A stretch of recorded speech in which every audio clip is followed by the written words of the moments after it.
జగన్మోహన్ రెడ్డి గారు 2019 నుంచి 24 వరకు రాష్ట్రానికి సీఎంగా పనిచేశాడు.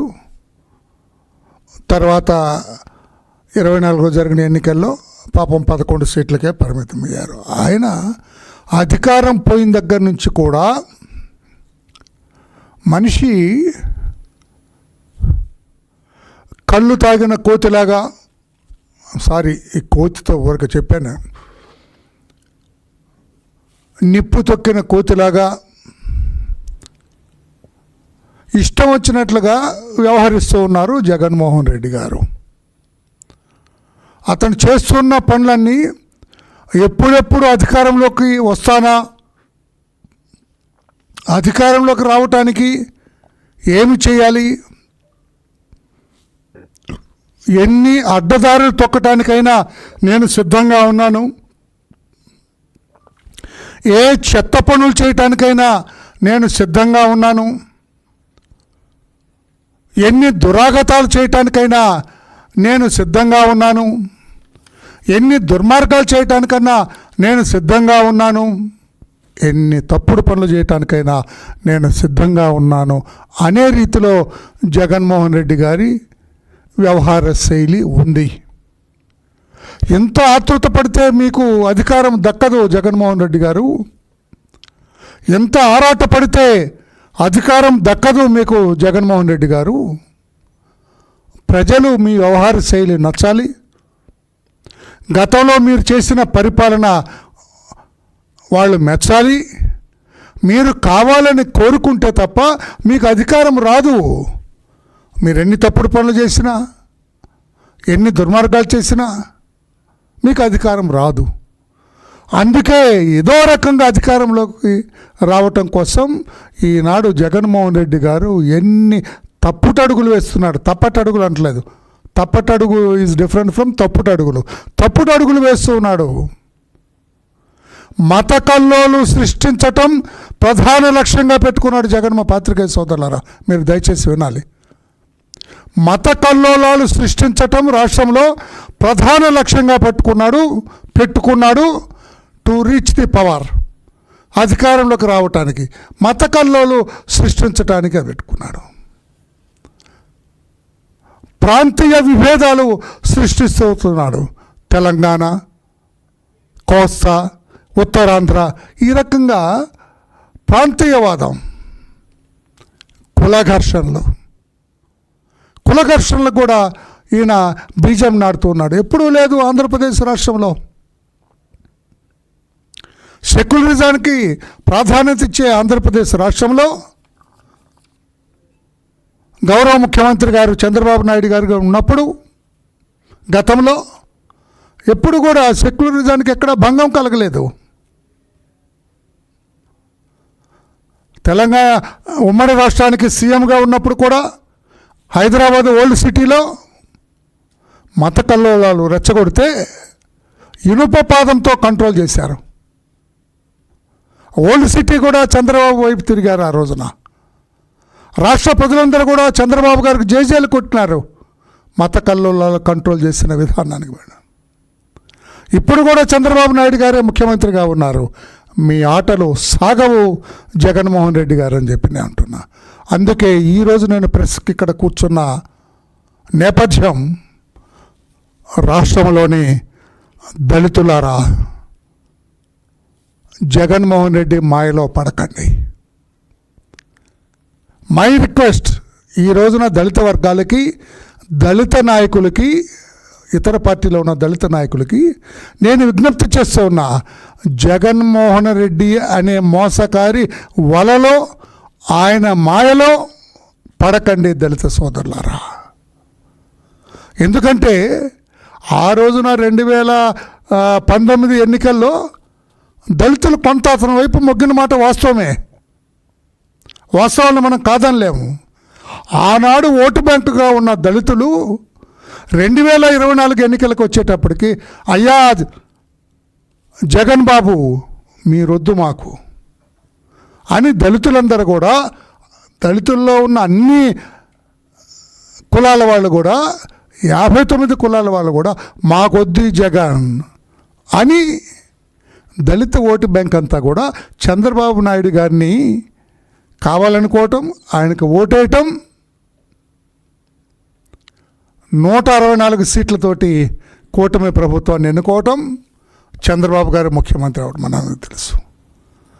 మరలా ఈ దళిత ఓటును లాక్కోవటం కోసం, దళిత ఓటును మాయ చేయటం కోసం కొంతమంది నాయకులకి ఫండింగ్, నిధులు సమకూర్చి వాళ్ళు ఆశించిన దానికంటే ఎక్కువ డబ్బు ఇచ్చి, డబ్బు కొద్ది ఉంది, అవినీతి సొమ్ము బోల్డ్ ఉంది, అవినీతి సొమ్మును వీళ్ళకిచ్చి సభలు పెట్టించి, చిన్న చిన్న మీటింగులు పెట్టించి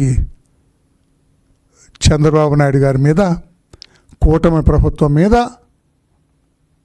అసత్యపు ప్రచారం చేయటానికి సిద్ధపడ్డాడు జగన్మోహన్ రెడ్డి గారు. అందుకే దళిత సోదరులారా, ఈ జగన్మోహన్ రెడ్డి మాయలో మీరు పడకండి. ఆయన తన స్వలాభం కోసం, తాను అధికారంలోకి రావటం కోసం ఎంతమందిని బలి తీసుకోవటానికి కూడా సిద్ధపడ్డాడు. ఈరోజునేంటి అతను అరెస్ట్ అయ్యాడు. అతని పేరేమి? జోసెఫ్, బచ్చలకూరి జోసెఫ్, ఏదో వాడేదో ఆ పేరు రావణం అదేదో పెట్టుకున్నాడు. ఎవరు అతను? ఎవరి తరఫున మాట్లాడుతున్నాడు రాష్ట్రంలో? జగన్మోహన్ రెడ్డి గారు మీ తరఫున కాదా? మీ తరఫున కాదా? అతని తరఫున మీరు ట్వీట్ చేస్తారా? ఎక్స్లో మాట్లాడతారా? అతను మంచివాడని సర్టిఫికెట్ ఇస్తారా? అతను మాట్లాడిన మాటలు విన్నారా? మీరు మీ మాటలకి, మీ చేష్టలకి ఏమైనా పొంతనుందా? పత్రికా సోదరుడు, నేను గట్టిగా మాట్లాడాలనే ఉద్దేశం కాదు, అందరికీ తెలియాలి, ప్రజలకు తెలియాలి. ఆయన కొత్తగా ఏమంటున్నాడు? హే రామ్, జగన్మోహన్ రెడ్డి గారు, హే రామ్, రాష్ట్రాన్ని రక్షించు, మన రాష్ట్రాన్ని రాముడు శ్రీరామచంద్రుడు రక్షించాలట అని ఎవరు అంటున్నారు? జగన్మోహన్ రెడ్డి గారు. ఎవరు జగన్మోహన్ రెడ్డి? హే రామ్, హే రామ్కి జగన్మోహన్ రెడ్డికి ఏంటి సంబంధం? జగన్మోహన్ రెడ్డి అని హిందువా? శ్రీరామచంద్రుడి భక్తుడా? అంటే రాజకీయం కోసం దేనికైనా తెగబడతాడు అతను, దేనికైనా దిగజారుతాడు. అతను క్రైస్తవుడని అందరికీ తెలుసు. పులివెందల సిఎస్ఐ చర్చిలో అతను మెంబర్ అని తెలుసు. ఇడుపులపాయ సిఎస్ఐ చర్చిలో అతను సభ్యుడని తెలుసు. క్రైస్తత్వాన్ని 100% పాటించే వ్యక్తి. ఈ హే రామ్ ఎక్కడి నుంచి వచ్చాడు ఇప్పుడు? జగన్మోహన్ రెడ్డి గారు హే రామ్ ఎట్లా వచ్చాడు? ఆ హే రామ్ని నోటికి వచ్చినట్టుగా మాట్లాడేవాడు కదా ఈ రావణ్. జోసెఫ్ ఎవరైతే ఉన్నారో ఇప్పుడు జైలుకి వెళ్ళాడు, రిమాండ్లో ఉన్నాడు నెల్లూరు జిల్లాలో. అతను శ్రీరామచంద్రుణ్ణి, హిందూ మతాన్ని ఎంత ఘోరంగా నీచంగా మాట్లాడుతున్నాడు. వినరాని, వ్రాయరాని బూతులు కదా అతను మాట్లాడుతున్నాడు హిందుత్వ గురించి. మరి శ్రీరామచంద్రుని తిట్టేవాడిని హే రామని నువ్వు మాట్లాడుతూ రాష్ట్రాన్ని రక్షించమంటూ వీడికి ఎట్లా మద్దతు పలుకుతావు? అందుకే దళిత సోదరులారా, ఆలోచించండి. జగన్మోహన్ రెడ్డి మాయలో పడకండి. దళితులంటే అతనికి ఇష్టం లేదు. మీకు ఉదాహరణలు కూడా ఇస్తాను నేను. దళితుల్ని పక్కన కూర్చోబెట్టుకోవడానికి కూడా అతనికి ఇష్టం లేదు. మేము రోజు చంద్రబాబు గారి పక్కన కూర్చుంటాం. ప్రతిరోజు చంద్రబాబు గారి ఆలోచనల్లో మేము పాల్పంచుకుంటాం. నేను అడుగుతున్న జగన్ పార్టీలో ఉన్న దళిత నాయకులందరినీ, ఎప్పుడన్నా మిమ్మల్ని పిలిచి మాట్లాడా? ఇది చేయబోతున్నానని ఎప్పుడన్నా మీతో మాట్లాడా? డిస్కస్ చేశాడా? దళితులంటే అతనికి ఇష్టం లేదు. ముఖస్థుతికి మీతో మాట్లాడతాడు తప్పితే వేరే కాదు. ఇప్పుడు ఓటు బ్యాంకు కోసం దళితులు మాట చేస్తున్నాడు. ఇంకా ఎవరెవరితో మీటింగులు పెట్టిస్తాడు, ఎక్కడెక్కడో మీటింగులు పెట్టిస్తాడు, ఏదేదో మాట్లాడిస్తున్నాడు. ఈ మీటింగులన్నిటికీ నువ్వు కదా పెట్టుబడి పెడుతుంది. ఫండ్స్ ఇస్తున్నారు కదా, చెప్పండి, గుండెమే చేసుకొని ఆ మీటింగ్ పెట్టేవాళ్ళు చెప్పమనండి. ఎవరో మీ వెనకుండా నడిపిస్తుంది? జగన్ కాదా? ఈ సభలు సమావేశాలు నడిపిస్తున్నది ఎవరు? జగన్ కాదా? ఆ పార్టీ వాళ్ళు కాదా? మీకు ఫండ్స్ ఎక్కడి నుంచి వస్తున్నాయి? అతను ఇచ్చింది కాదా? ఇంకా ఈ మధ్య కొంతమంది తీసేసిన తహసీల్దారులు తయారయ్యారు రిటైర్ అయిన తర్వాత. వీళ్ళంతా నేను వాళ్ళ పేర్లు చెప్పదలుచుకోలేదు, పేర్లు చెప్పను నేను, అందరికీ తెలుసు కదా వాస్తవాలు, మీ కళ్ళతో మీరే చూస్తూ ఉన్నారు. ఆ తీసేసిన తహసీల్దారులు వచ్చి ఇష్టం వచ్చినట్టు మాట్లాడతారు. జగన్ లాంటి మహానాయకుడు లేడన్నారు. ఏ రకంగా, ఏ రీతిలో మీకు మహానాయకుడిలాగా కనపడ్డా? పెద్ద పెద్ద చదువులు చదివారు, పెద్ద పెద్ద ఉద్యోగాలు చేశారు. మీరు రాజకీయంగా పైకి రావాలి, మంచి పదవిలో రావాలని కోరుకోవటం తప్పులేదు. కానీ కులాన్ని, మనల్ని నమ్ముకున్న వాళ్ళని మోసం చేయటం మంచిది కాదు. జగన్ లాంటి దళిత వ్యతిరేకికి అనుకూలంగా మాట్లాడటం మంచిది కాదు అని చెప్పి కూడా మీ అందరూ, అందుకే దళిత నాయకులారా, దళిత వాదులారా, జగన్మోహన్ రెడ్డి మాయలో పడకండి అని చెప్పి కూడా నేను తెలియజేస్తున్నా. డీటెయిల్స్లోకి నేను, మీ అందరికీ తెలుసు జగన్ ఈరోజు ఎందుకు పిలుస్తున్నాడు. ఇప్పుడు పాము కప్పతో స్నేహం చేస్తుందా? పాము కప్పతో స్నేహం చేస్తుందా? ఏ రోజైనా కప్పని మింగుతుంది పాము. నోరు తెరిస్తే కప్పని వేసేస్తుంది. జగన్మోహన్ రెడ్డితో ఉన్న దళితుల పరిస్థితి కూడా అదే. నోరు తెరిచిన పాము, విషం చిమ్మే పాము, ఉచ్చ నీచాలు లేకుండా తన గుడ్లను తానే తినే పాము. ఎంత ప్రేమగా నటించినా, ఎంత నీతో ఉన్నట్టుగా నటించినా పాముని నమ్మటానికి వీల్లేదు. అది మన వ్యతిరేకి. ఆ పాము ఎప్పుడైనా కాటేస్తుంది నిన్ను. అందుకే దళిత సోదరులారా, మీ అందరికీ నేనే విజ్ఞప్తి చేస్తూ ఉన్నా. ఏదో ప్రేమ ఉన్నట్టుగా వెళ్తున్నాడు ఆయన, ఏదో ప్రేమ ఉన్నట్టుగా వెళ్తున్నాడు. వాళ్ళని వీళ్ళని ఏదో మని ఏదో సామెతలాగా తల్లికి ఒక ముద్ద అన్నం పెట్టలేడు కానీ పిన్నమ్మకి బంగారు గాజులు చేయిస్తా అంట. తల్లికి ముద్ద అన్నం పెట్టడు కానీ పినతల్లికి బంగారు.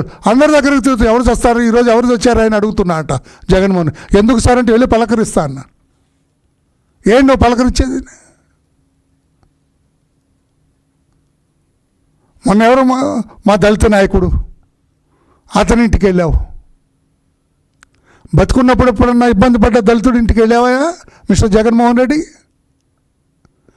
నీ కాన్స్టిట్యుయెన్సీలో, పులివెందుల కాన్స్టిట్యుయెన్సీలో నాగమ్మని ఒక దళిత మహిళ, మాదిరి కులానికి చెందిన మహిళని పొలానికి వెళ్తే కేస్తే నదురుగా ఉన్నది మనిషి అని, నదురుగా అంటే చూడటానికి శుభ్రంగా ఉందానండి జగన్మోహన్ రెడ్డి. మీకు అర్థమయ్యే భాష. ఆమెను మానభంగం చేసి చంపితే నీ నియోజకవర్గం దళిత మహిళ, నువ్వు ఓటు బ్యాంకుగా వాడుకున్న మహిళ, వెళ్ళొద్దు నువ్వు కాన్స్టిట్యున్సీ ఎమ్మెల్యేగా? నీ కాన్స్టిట్యున్సీ కదా అమ్మాయి. అక్కడికి వెళ్ళలేదు కానీ ఇక్కడికి వస్తావా? ఒక దళితుడిని పలకరిస్తావా?